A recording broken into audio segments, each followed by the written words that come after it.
Hello friends and welcome back. This is part 3 of a video series I'm doing about breaking down and understanding propaganda. So today we're going to talk about mass media and visual propaganda tools. Now I think what we're going to talk about in this video today is going to be things that you're all already very familiar with. So the first form I want to talk about is memes. And again, I will go through each type of propaganda tool at the beginning, and then in the second half of this video, I'll show you some modern examples. So we all know, I think, what a meme is. This is visually catchy, easily shareable, often oversimplifies an extremely complex topic or event, amplifies usually sarcastic content or content that comes from more of a place of bitterness than hope or positivity. And the purpose really of a meme is to reinforce groupthink. The second is a slogan. So a slogan is a short, repeatable phrase that sticks in the public mind and is often used as an immediate subconscious replacement for a piece of critical thinking. Instead of answering a question about a specific topic, you might see a political candidate revert right back to speaking out a slogan. When you try to engage in a conversation with their followers, instead of giving you any logical answers or arguments, they might just repeat that slogan. Slogans are a very powerful form of brainwashing. The next is symbols. We've talked about symbols in our other 2 videos and how symbols are often co-opted in order to create propaganda.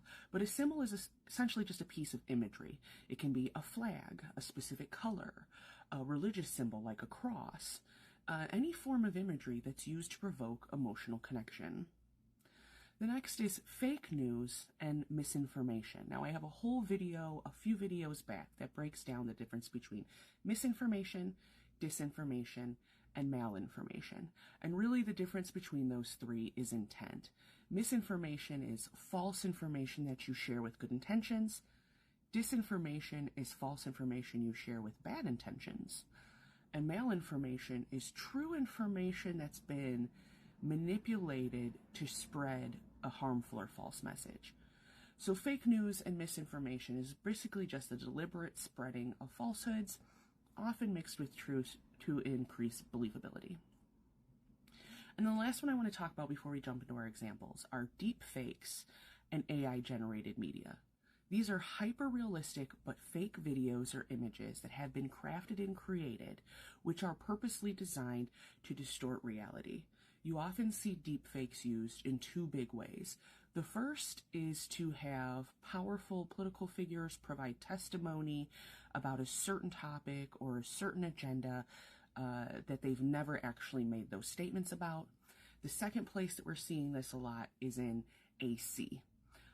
Where both applications are extremely dangerous to the dignity, the livelihoods, and the integrity of regular people.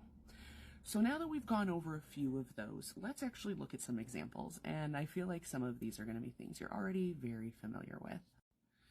So here you see a beautiful collage that I got off of a LinkedIn post of a whole bunch of political memes. So again, a meme is just a viral piece of usually visual media with a message attached. So any viral meme that emerged around a significant news event or a cultural trend over the last 10 years, whether it be an election or a major sporting event, or a film, or a piece of social media that got so big that it generated its own additional social media. For instance, if there was a widely shared meme about a particular political gaffe, or a new tech product launch that seemed particularly dystopian, or a celebrity moment that became a shorthanded code for particular public sentiment. This is where you find memes. I love memes, and again, I want to reference a point I made in my video the other day.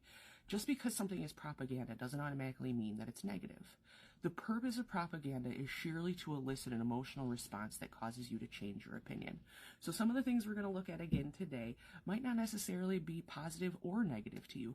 They're just examples. So a non-political example for our next topic, which is slogans, would be this very famous Nike campaign, Just Do It, with the swoosh. Now, this is less overtly political, obviously, but this slogan demonstrates how a simple phrase can become synonymous with a brand's entire ethos, like athleticism, determination. What are some of the things that you think about or the feelings that come up when you see this logo? And how does it tie to other times in your life, especially maybe your childhood or when you played athletics? Regardless of your personal views or how you feel about the brand itself, seeing this logo might encourage a specific action or a mindset from you without much critical thought about the actual product itself. That's why slogans are so effectful. You also know a very famous to get on the political side slogan that you've seen everywhere since probably 2016, and that's MAGA. The slogan is a prime example of a short, repeatable phrase that becomes deeply ingrained in the public consciousness. Regardless of your political views, it undeniably evokes a strong emotional response on one side or the other when you see it. And for many, it serves as a concise summary of a particular political ideology, often bypassing any deeper policy discussion or form of critical thinking to just slap the slogan on. So this fine photo encompasses two different examples I was going to talk about, both the red hat as well as the rainbow flag. So the red hat is associated with the MAGA movement, as you are aware.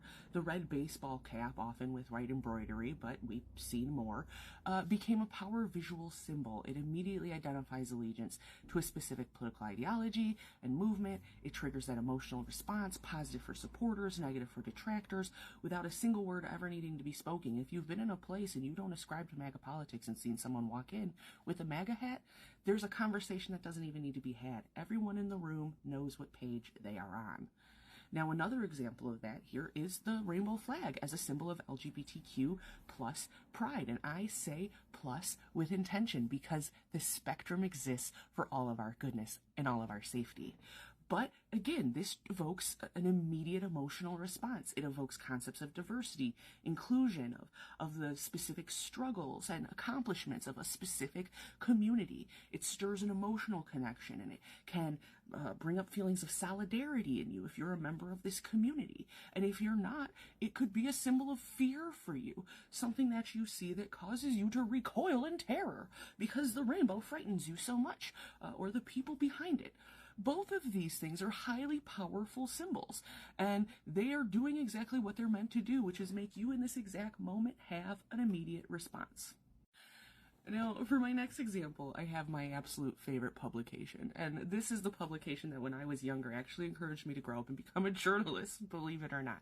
But let's talk about fake news and misinformation. So this is obviously Weekly World News, which is a satirical tabloid that publishes nonsensical stories, but is a good example that isn't getting political that I can show you of what is obviously fake news or misinformation. There's clearly not any small babies living on board the Titanic, and if they are, wow, they surely got a show when that sub went down there. But any widely debunked conspiracy theory that's gained significant traction online, for instance, the claims that circulated around 19 about vaccines containing microchips or giving you the autism, which, sorry, I think that I just am autistic, or election fraud without any form of credible evidence. So this is anything that's just obvious misinformation that doesn't make any effort to debunk or to stop the spread of falsehood or verify sourcing or ensure that the information that they're giving you is true. They're only giving you the information, A, so that they can change or manipulate how you feel about a certain topic or to make money. Let's be real about it. That's what fake news and misinformation exists for. It exists to manipulate the political agenda and to make you dumber. So how do you combat that? Well, we have great websites like Snopes, PolitiFact, which you can see here, AP Fact Check, which exists solely to make sure that the information you're looking at is true. So check those out sometime. And then this last example here is of a deepfake. Now, a deepfake video of a celebrity or a politician appearing to say or do something they never did. It can be something as simple as giving a speech or making a video, or something as insidious as deepfaking someone in an intimate, private moment with another person. several instances have emerged where these videos have been created for satirical purposes and then picked up by other forms of media and spread as truth. We're seeing that a lot right now with satire content, it being picked up and spread as truth. So this is just an example you can look at of a real photo versus a deep fake from a video. People use things like Midjourney or DALL-E to re-represent fictional events even. I hope this helped.